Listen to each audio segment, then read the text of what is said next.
दोस्तों, आज पेश है लाल घाटी का हत्याकांड। शुरू करते हैं। अवंतिका राज्य के राजा मोहर सिंह के केहर सिंह और मेहर सिंह नाम के दो पुत्र थे। बड़ा पुत्र हरसिंह केहर सिंह क्रोधी आलसी था। वह हर समय राग रंग में डूबा रहता, जबकि छोटा मेहर सिंह शांत स्वभाव का था। राजा मोहर सिंह अपने बड़े पुत्र केहर सिंह के कारण बहुत दुखी रहता था। महारानी त्रिशाला, युवराज केहर सिंह ने तो हमारी सारी उम्मीदों पर पानी फेर दिया। वह हर समय मौज मस्ती में डूबा रहता है। बस उसे तो इस बात की भी एहसास नहीं है कि आगे चलकर उसे देश का राजा बनना है। इसलिए बुरी नीतियों को छोड़कर अच्छी नीतियों का अनुसरण करना उसे हितकर है। महाराज युवराज केहर सिंह के प्रति तो मैं भी चिंतित रहती हूँ। उसे सुधारने के लिए मैंने सारे प्रयत्न करके हार चुकी हूँ, लेकिन उसे सुधारने का कोई अवसर नज़र नहीं आते। महारानी, उसको सुधारने का कोई उपाय करना ही चाहिए। भला ऐसा कब तक चलेगा? हाँ, यह तो आप ठीक कह रहे हैं महाराज। कुछ सोचकर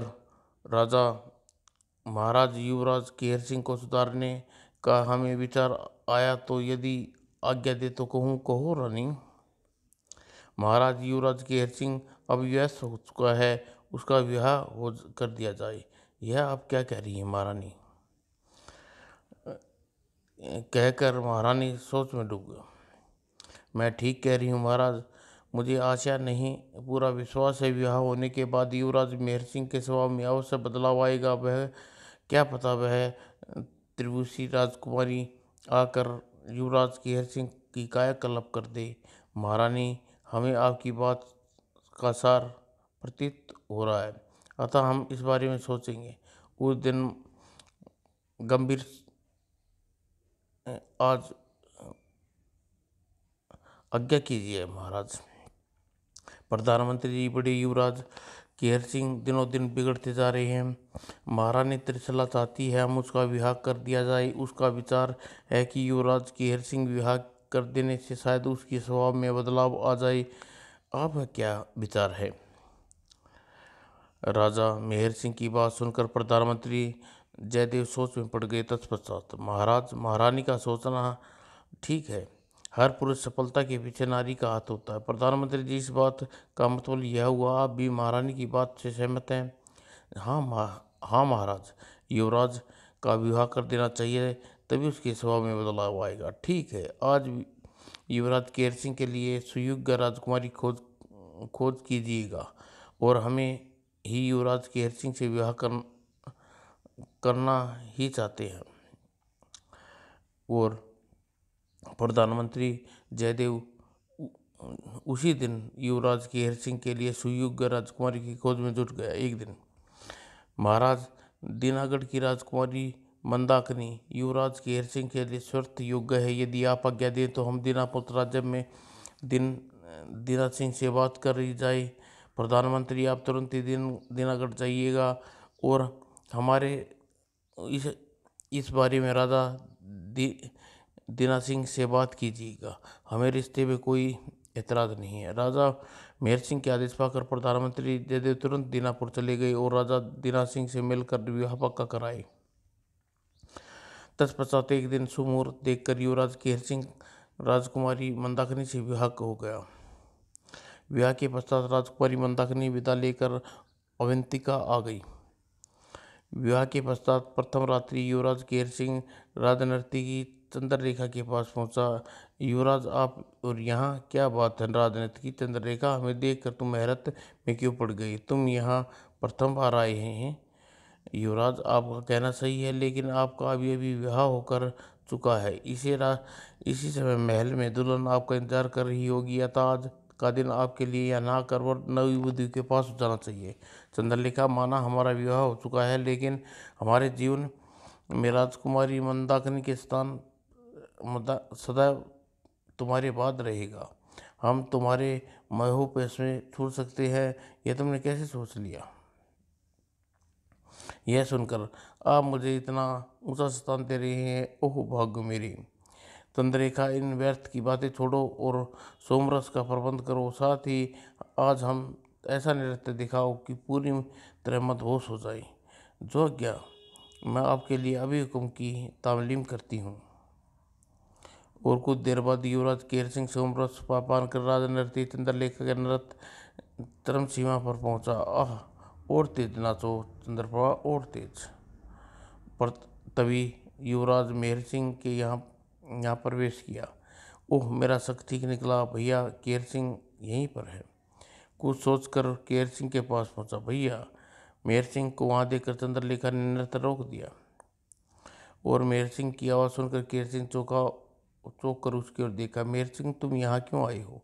भैया, आपने भाभी के साथ जो शालीनता से व्यवहार किया होता तो वे अपने कक्ष में प्रतीक्षा कर रही हैं और आप यहाँ आमोद प्रमोद में डूबे हैं। चलिए, उठिए और अब भाभी के पास चलिए। यह सुनकर केर सिंह के मुख करोत्तर तमाम। मेहर सिंह, तुमने बड़े हैं और अपने से बड़े को इस प्रकार बात की जाती है। जाओ, इसी समय यहाँ से चले जाओ। हमारा जो जी में आएगा हम राजमहल में आएंगे। भैया की बात सुनकर मेहर सिंह दुखी हो उठा। तब केर सिंह चंद्रप्रभा को आदेश दिया। चंद्रप्रभा, तुम रुक क्यों गई? जरा नृत्य शुरू करो। आदेश पाकर चंद्रप्रभा ने नृत्य करना शुरू कर दिया। यह देख भैया, इस समय मदिरा का नशे में है, इसलिए इस समय इनसे बात करना बेकार है।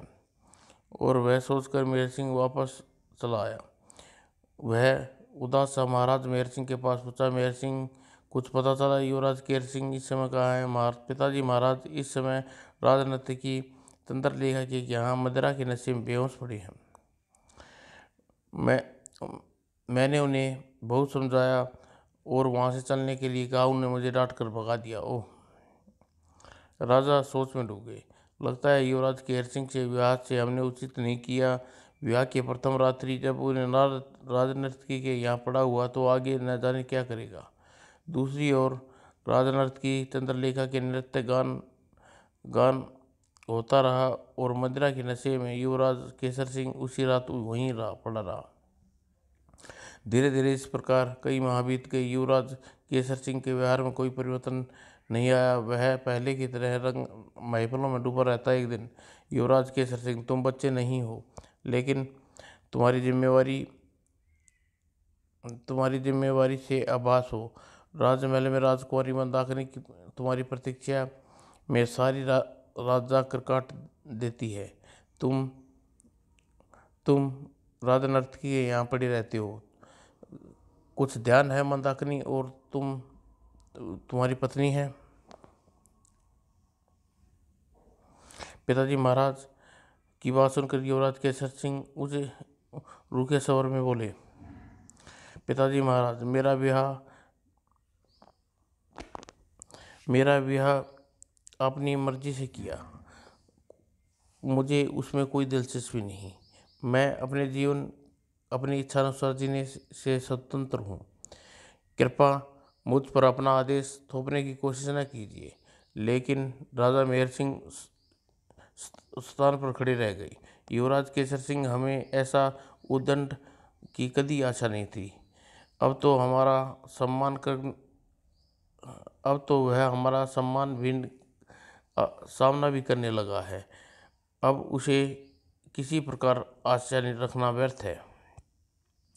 और इस घटना की एक माह बाद, लगता है पिताजी महाराज कोई गुप्त मंत्रणा कर रहे हैं। मुझे छुपकर दोनों की मंत्रणा सुननी चाहिए।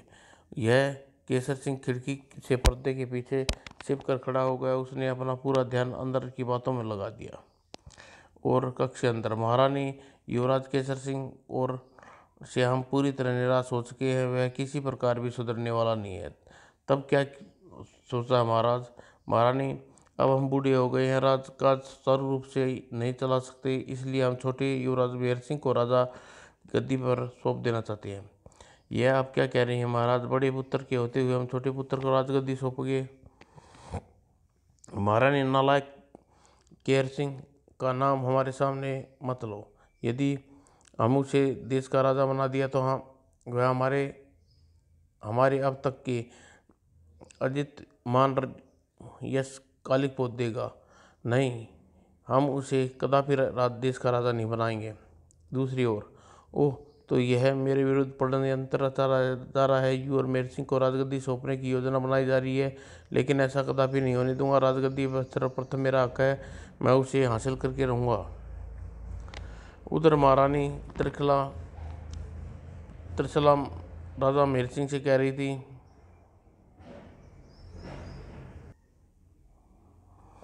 महाराज, मुझे आपके फैसले पर कोई आपत्ति नहीं है। मेर सिंह शांत व शील स्वभाव का है, वह राजगद्दी सौंपता योग्य है। आप उसे राजगद्दी सौंपिएगा।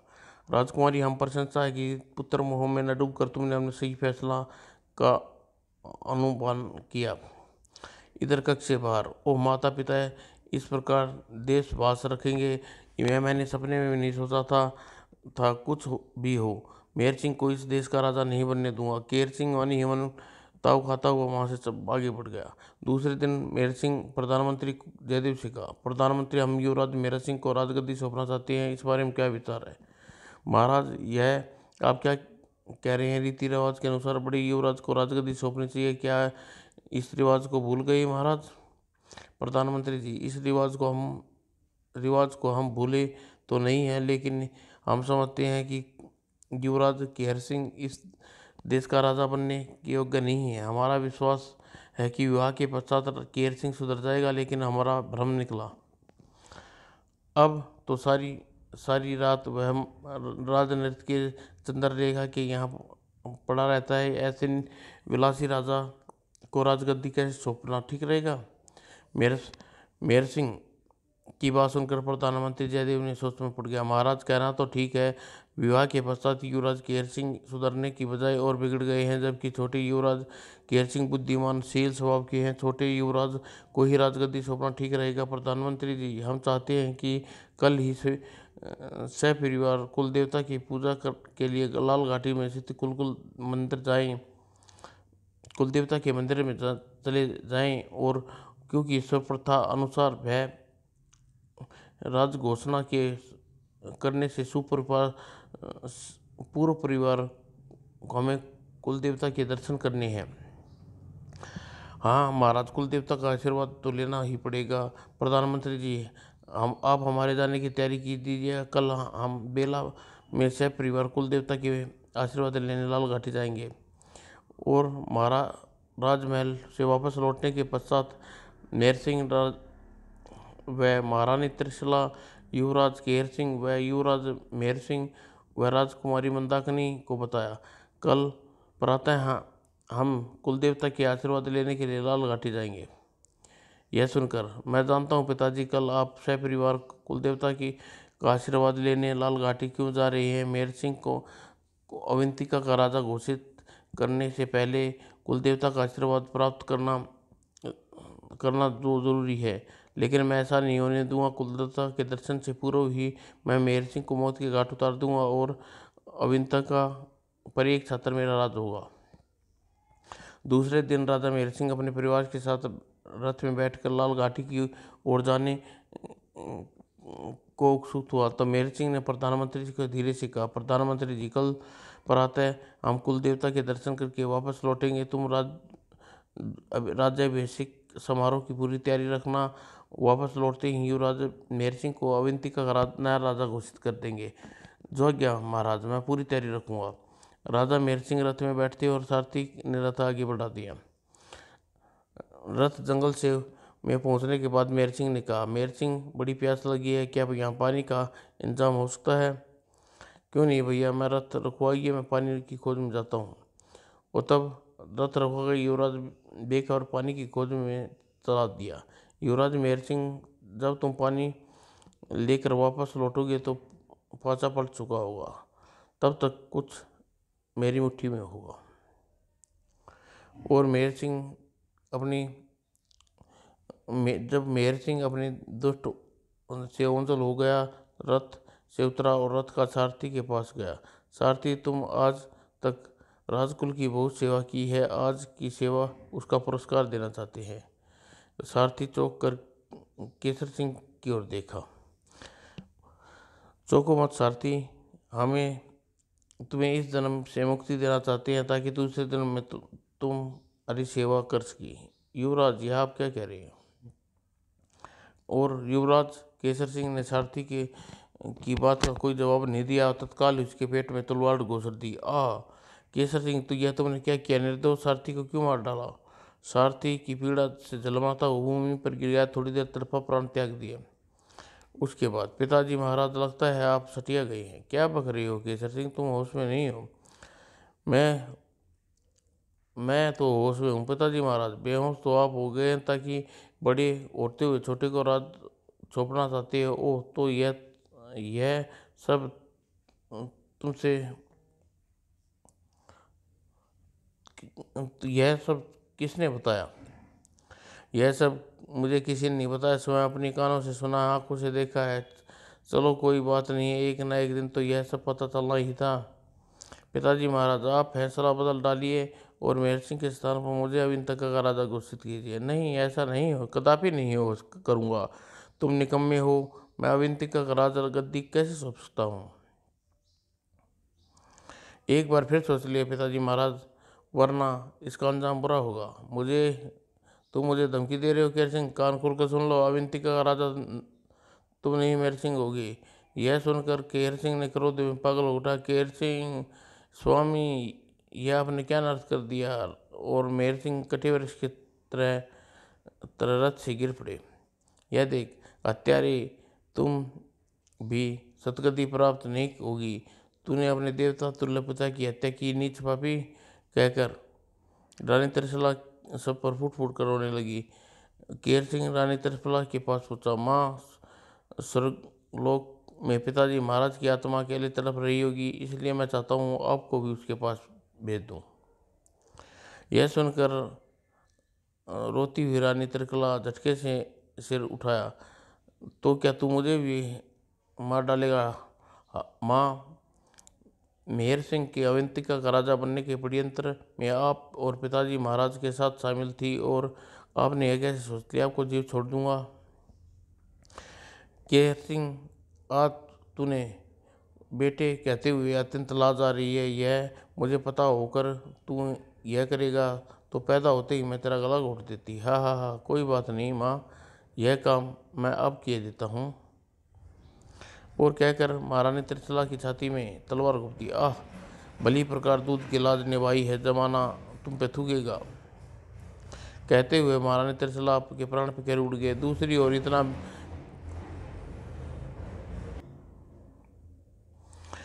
इतना भीषण हत्याकांड देखकर मंदाकिनी की हस्तप्रत रह गई।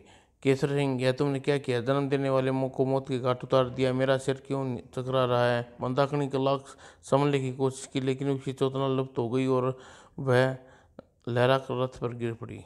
यह देख मंदाकिनी ने मुझे हत्या करते हुए देख लिया। यह हत्याकांड की संदिग्ध गवाह है, क्यों ना इसे मौत के घाट उतार दूं?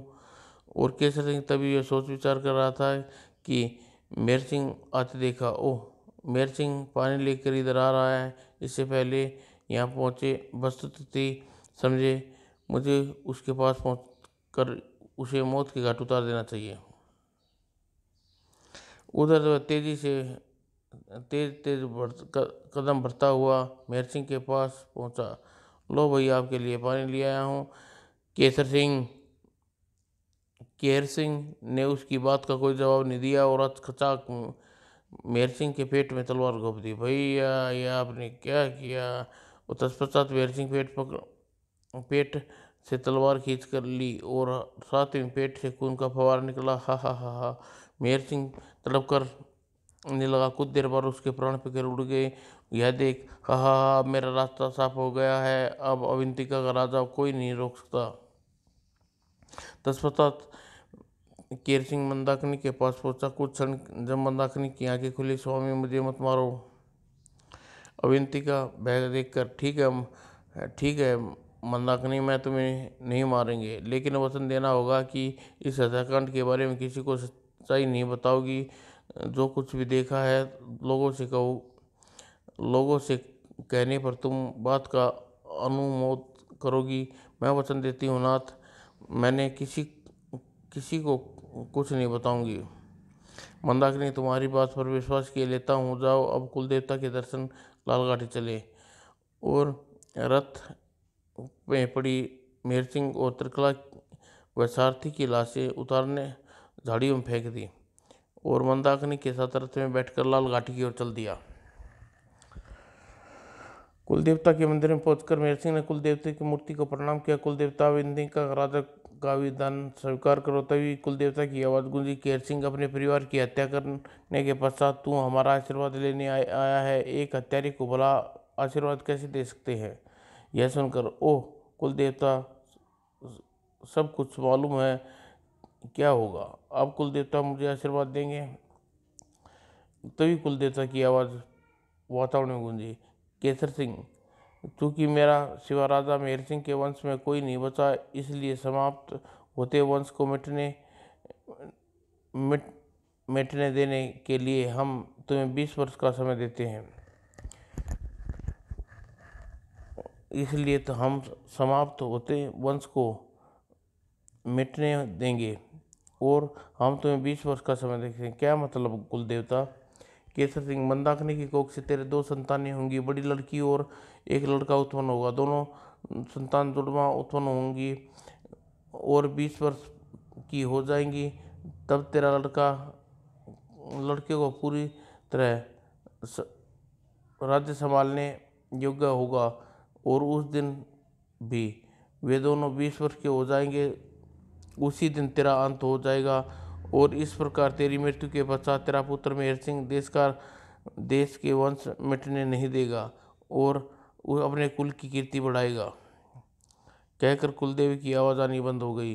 तत्पश्चात, कोई बात नहीं, राजा बनकर मैं ऐसा करने के लिए मेरे पास 20 वर्ष का समय है। इन 20 वर्षों तक राजगद्दी का सुख पूरी तरह भोगूंगा। फिर केहर सिंह मंदाकिनी के साथ अवंतिका वापस लौट कर आया। उसे अकेला देख युवराज केहर सिंह, महाराज और महारानी और युवराज मेहर सिंह कहाँ हैं?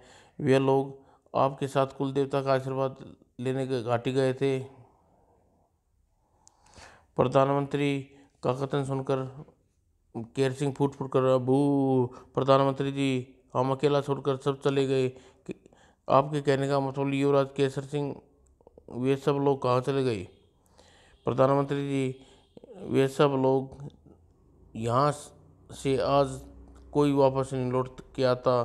प्रधानमंत्री जी, मैं सच कह रहा हूँ, लेकिन यह सब कैसे हुआ?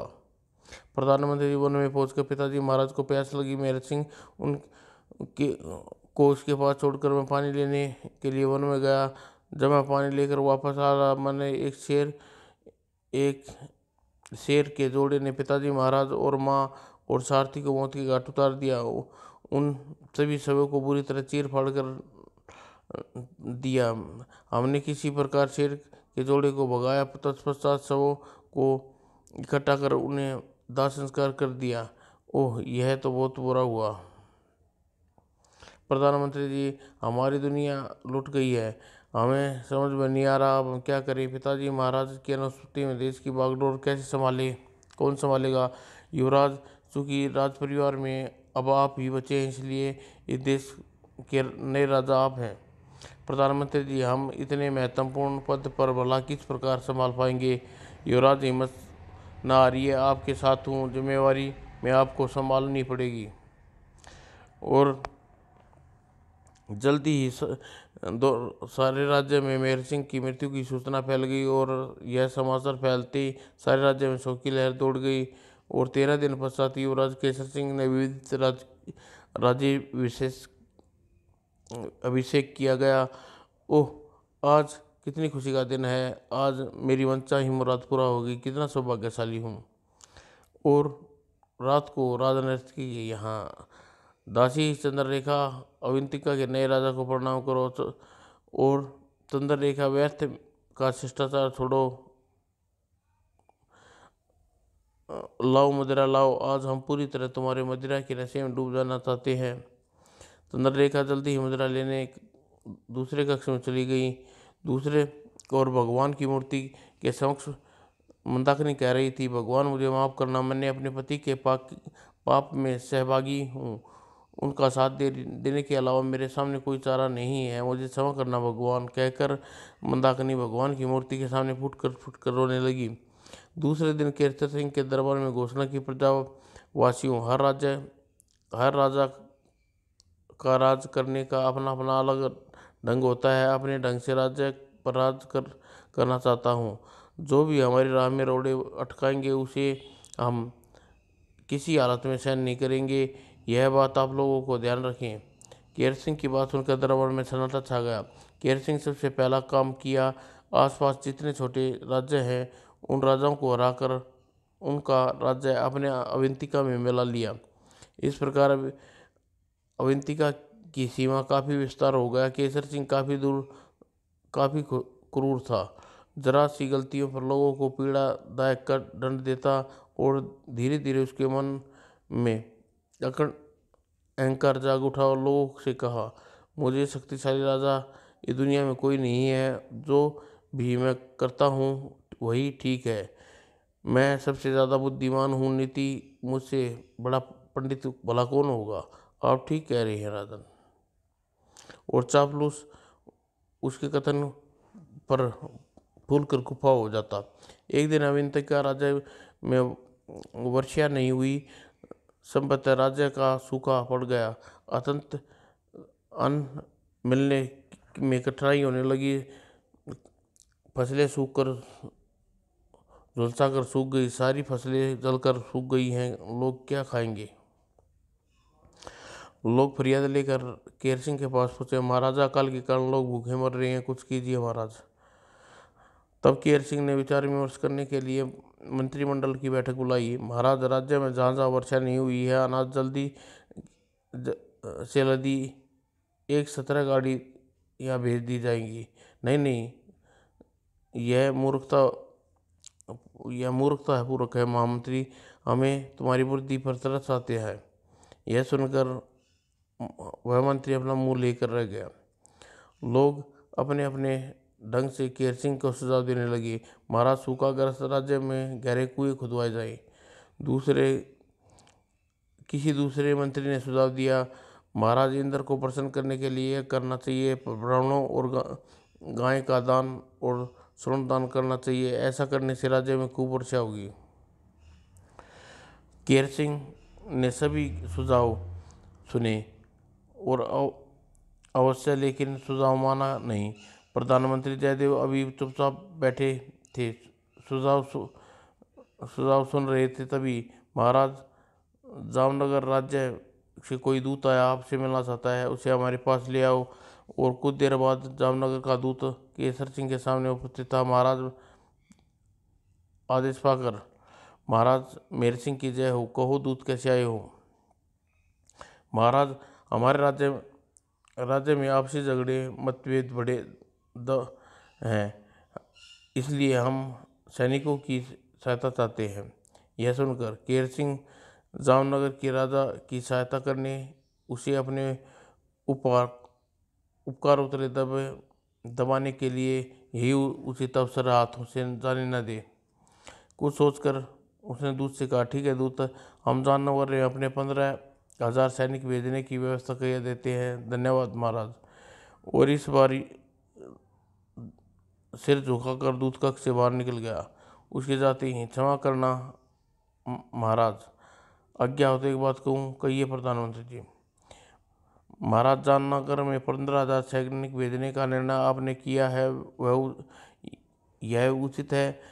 सबसे पहले सूखा पीड़ित जनता का दुख दूर करना चाहिए। तत्पश्चात किसी अन्य राजा की सहायता करने की बात सोचनी चाहिए। सभी जामनगर के सैनिकों को भिजवाना ठीक नहीं है। प्रधानमंत्री की बात सुनकर वो इस प्रकार की बातें करने यह बूढ़ा प्रधानमंत्री मंत्रिमंडल को समझाने, अभिमानित करने की कोशिश कर रहा है। प्रधानमंत्री की बात पर मुझे टोकना रहता है। आज इसकी बात का सबक सिखाना चाहिए। यह सोचकर प्रधानमंत्री जी हमेशा छोटे मुंह बड़ी बात किया करते हैं। हम बहुत जल्द हम बहुत दिन से इस बात को अ- अना अनावश्यक से करते आ रही हो, लेकिन आज हमने हद कर दी है। आपने इस समय सपरिवार राज्य छोड़कर अन्य राज्य में जाने का आदेश देते हैं। याद रखना, आइंदा आपकी सूरत अविंतिका में दिखी कभी नहीं दिखनी चाहिए। यह सुनकर प्रधानमंत्री जयदेव का मुंह अपमान की ज्वाला से भड़क उठा। महाराज, मेरी इतनी वर्षों की सेवा आपकी आज यह पुरस्कार दिया है। राज्य में बढ़ते अत्याचार व्यवस्था देखकर मैं स्वयं अविंतिका में नहीं रहना चाहता। मैं आज ही राज्य छोड़कर चला जाऊंगा, कहकर प्रधानमंत्री वहां से उठकर चले गए। प्रधानमंत्री जयदेव अपने महल में पहुंचकर अपनी पत्नी से बोले, अब हम इस राज्य में गुजारा अपमानित होकर इस राज्य में एक क्षण नहीं रह सकते। क्या हुआ स्वामी, कुछ बताओ तो सही। तब जयवंत की सारी बात बता दी और अपनी पत्नी उसकी बात सहमत हो गई और अपने परिवार के साथ अवंतिका छोड़ दिया। और दूसरी ओर केसर सिंह सोच रहा था, अकाल की अवशंका अभी शिका से कैसे निपटा जाए। अगर मैंने अकाल में भूखे प्यासे लोगों को कुछ नहीं किया तो प्रजावासी अविंतिका छोड़कर किसी अन्य राज्य में चले जाएं। यह ऐसी व्यवस्था से प्रभावित राज्य को कैसे शासन करूँगा। मुझे कोई तरीका सोचना चाहिए जिससे सांप भी मर जाए और लाठी भी न टूटे। अतः वह सोच विचार में पड़ गया और उसके दिमाग में एक विचार आया। जामनगर का दूत इस समय सैनिक सहायता पाने के लिए अवंतिका के अतिथिगिरी में ठहरा हुआ है। सैनिक सहायता देने के बदले हम जामनगर से अन्न इत्यादि की सहायता लेनी चाहिए और अन्न को भूखी प्रजा में बांटकर हम लोगों की वाहवाही अर्जित कर सकते हैं। यह सोचकर उसी समय जामनगर के दूत को राजमहल में बुलाया। दूत, इन दिनों हमारे राज्य में भीषण अकाल पड़ रहा है। हम जानते हैं जामनगर की भूमि उपजाऊ है, वहाँ भरपूर फसल होती है। अपने राज्य जाकर कहना कि सैनिकों की सहायता देने के बदले हमें अन्न इत्यादि की सहायता चाहते हैं। जी महाराज, यहाँ से जामनगर वापस लौटते ही यह बात अपने महाराज को कह दूंगा। और जब केसर सिंह ने 15,000 सैनिकों जामनगर के राज्य में भेज दिया, परयुक्त में जामनगर के राजा ने अन्न का विशाल भंडार घोड़ों ऊँटों से लदा कर अवंतिका भेज दिया। जिस प्रकार केसर सिंह अकाल पीड़ित जनता को बांटवा दिया, इसे कहते हैं हल्दी भी न लगे फटकरी, रंग भी चोखा। जामनगर के राजा अन्न का इतना विशाल भंडार संग्रहता भेज दिया, पूरे 1 वर्ष हमारे राज्य में अन्न के कारण कोई भूखा नहीं मरेगा। अवंतिका की जनता केसर सिंह की इस दरियादिली पर अत्यंत खुश थी और पिछली तमाम बुराइयों को भूलकर गुणगान करने लगी। इस प्रकार केसर सिंह निष्कुश शासन बनकर अवंतिका राज्य पर राज करने लगा। एक दिन महारानी मंदाकिनी ने उससे कहा, महाराज एक खुशखबरी। कैसी खुशखबरी? महाराज आप पिता बनने वाले हैं। ओ सच? क्या सच? सुनकर मंदाकिनी की स्वीकृति नजरें झुका ली। ठीक 9 महीने पश्चात मंदाकिनी को एक पुत्र एक पुत्री ने जन्म लिया। मंदाकिनी एक पुत्र और एक पुत्री को इस प्रकार खुशी दुगनी हो गई। इस समय ज़्यादा भाग्यशाली दुनिया में दूसरा कोई ना होगा। और केसर सिंह तत्काल ही राजोशी को बुलाया। राजोशी, हमारी दोनों संतान की भविष्य फल बताइए। जो आज्ञा महाराज, कहकर राजोशी पंचांग निकाला और ध्यानपूर्वक दृष्टि से देखने लगा। और कुछ देर बाद गणना करने के बाद, महाराज युवराज भाग्य लेखा बहुत अच्छी है, आगे बढ़कर यशस्वी राजा बनेगा। साथ ही राजकुमारी भाग्य लेखा अच्छी युवा होने पर राजकुमारी पिलिंग देश के युवराज के साथ विवाह होगा। तत्पश्चात वह सुख ऐश्वर्य के साथ राशि सुख के जीवन यापन करेगी। राजोशी, जानते हो तुम क्या बक रहे हो? पिलिंग एक छोटा सा गरीब राज्य है। उस राज्य की युवराज हम अपनी बेटी देंगे? कदापि नहीं। महाराज यह नहीं राजकुमार की भाग्य लेखा कह रही है। भाग्य राजकुमार का विवाह पिलंग देश के राजकुमार से होगा। भविष्यवाणी अपना जुबान राजोशी अपनी जुबान पर लगाम दो वरना तुम्हारी जुबान खींच लेंगे। महाराज चाहे आप मुझे 2 दंड दें, राजकुमारी के भाग्य में जो लिखा है वह मिटा नहीं सकते। राजोशी और क्रोध में केसरी ने म्यान से तलवार निकाली और ले चंडाल हमसे जवान लड़ाता है, बदतमीजी भुगत आ आ। केसरी सिंह ने जल्दी ही अपनी तलवार वापस खींची और राजोशी घायल होकर जमीन पर गिर पड़ा। तब राजोशी एक दिन हम राजकुमार के भाग्य में लिखे को मिटा कर रख दिया जाएगा, मिटा कर दिया जाएगा। जनता जानता नहीं हम कौन हैं, हमसे सारी दुनिया थर्राती है। और तब राजजोशी के प्राण फिकर उड़ चुके थे। यह देख केसर सिंह ने उसके शव को एक ठोकर लगाई और कक्ष से बाहर आ गया। उसने तुरंत ही सेनापति को बुलाकर दे दिया, सेनापति सेना को तैयार कीजिए, तुरंत ही कुछ करना चाहते हैं। लेकिन महाराज बिना किसी पूर्व सूचना की आप कहाँ कूच करना चाहते हैं? सेनापति हम पिलंग देश के पर आक्रमण करने जा रहे हैं। यह आप क्या कह रहे हैं महाराज? पिलंग देश बहुत छोटा सा है उसके राजा से तो हमारा कोई झगड़ा नहीं, फिर आप पिलंग देश पर आक्रमण क्यों करना चाहते हैं? सेनापति हमें से जुबान लड़ाओ, हमने आपसे जो आदेश दिया है वो वह पालन करो। जो गया महाराज।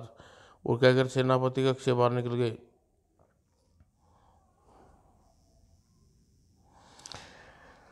और पिलंग देश में आए अवसर पर कहर सिंह हमारे राज्य के लिए यहाँ आए हैं क्या? और चिंता में पड़ गई। यह देख महारानी हम जानते हैं कहर सिंह विशाल सेना हमारे सामने छोटी सी सेना ज़्यादा देर टिक नहीं पाएगी, लेकिन कहर सिंह के सामने झुकेंगे नहीं, हम उससे खुद युद्ध करेंगे महाराज। महारानी मैं आपके मन की भावना अच्छी प्रकार समझ रहा हूँ, हमारा आदेश मानिए। युवराज सौमित्र अपने साथ लेकर यहाँ से दूर धानीवन में चली जाइए। यदि मैं जीवित रहा तो युद्ध में के पश्चात जल्दी ही धानीवन में आकर तुमसे मिलूंगा। महारानी चंदा बुझे मन से राजा पिंगल का आदेश का पालन किया और उस विश्वामित्र को लेकर धानीवन में चली गई। भगवान महारानी चंदा को हमारे पुत्र सौमित्र की रक्षा करना।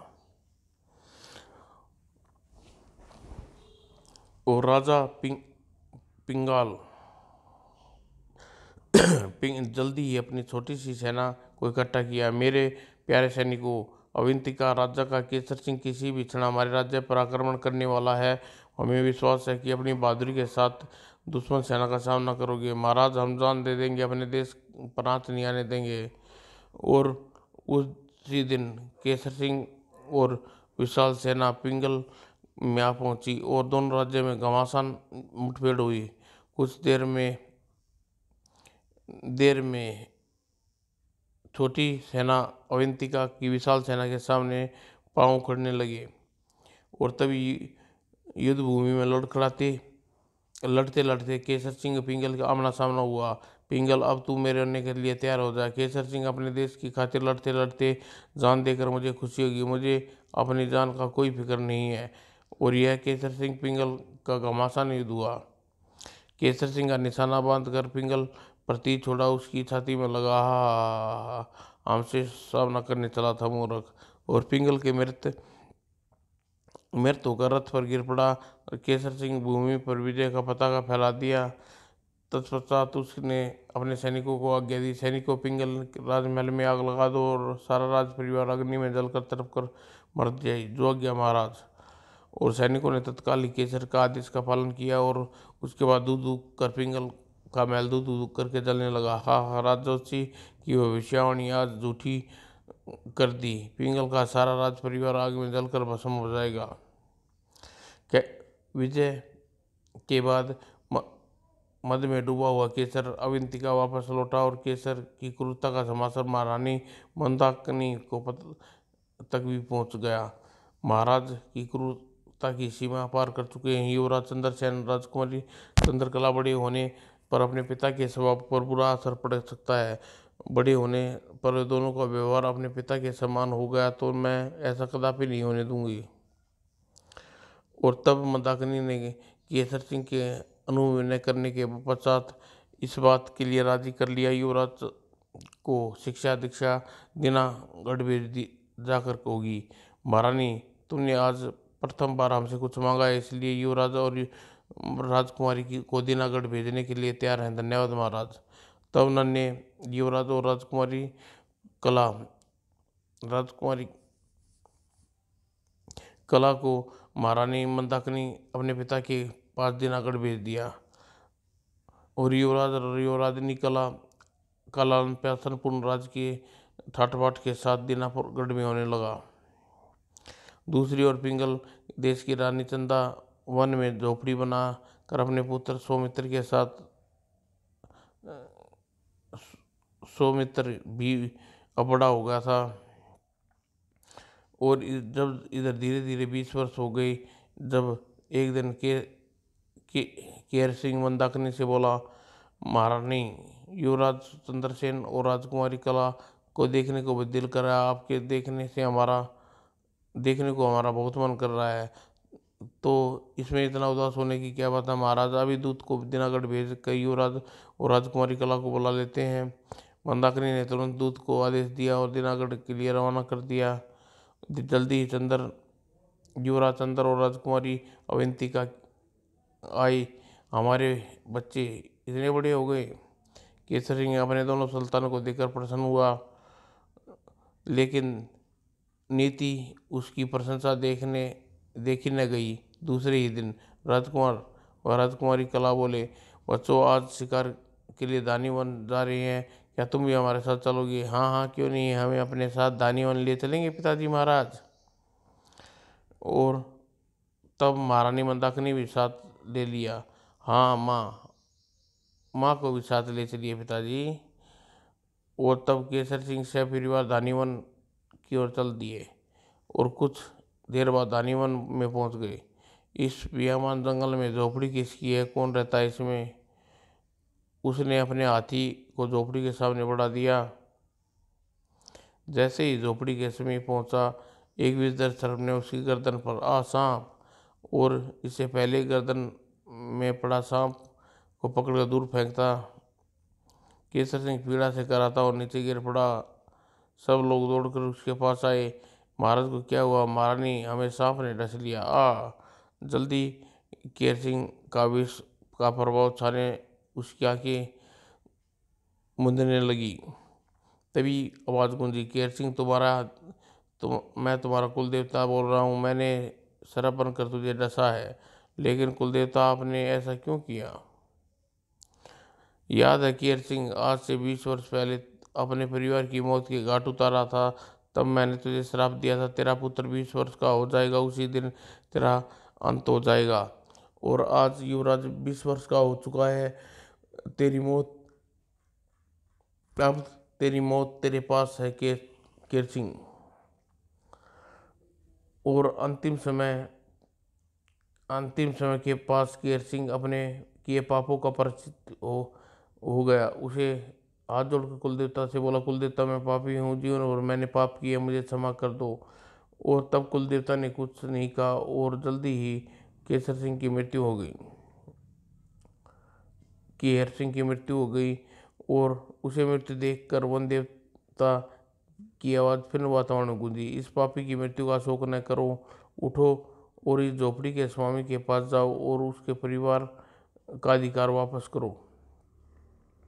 यह सुनकर रोती हुई मंदाकिनी अपना चेहरा उठाया और पूछा, कुलदेवता, इस झोपड़ी किसकी है और कौन से अधिकार वापस करने को कह रहे हो? महारानी मंदाकिनी, इस झोपड़ी की राजकुमारी कला का होने वाला पति पिंगल देश का युवराज और सौमित्र अपनी माँ के साथ रहता है।